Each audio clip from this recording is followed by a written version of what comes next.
When marrying a Muslim person, there are various expectations that may arise, influenced by cultural, religious, and personal factors. These expectations can vary widely depending on the individual's level of religious observance and cultural background. Here are some common expectations. 1. Respect for Islamic faith. There is often an expectation that the non-Muslim partner respects and supports the Islamic faith of their spouse.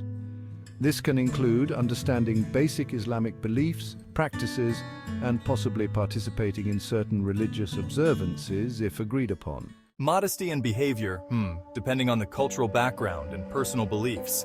There may be expectations regarding modesty in dress and behavior, especially in public or around extended family members.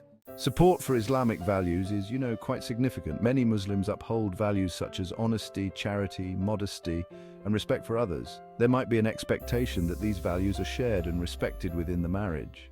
Understanding of dietary restrictions, halal. In households where dietary laws or halal are observed, there might be expectations regarding food preparation and consumption. Possibly conversion, if applicable.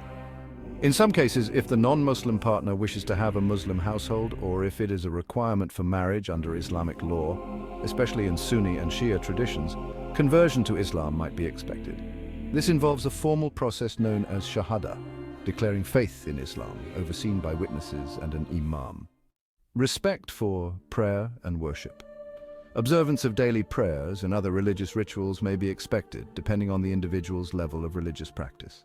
It's important to recognize that expectations can vary greatly depending on individual beliefs, cultural backgrounds, and interpretations of Islam.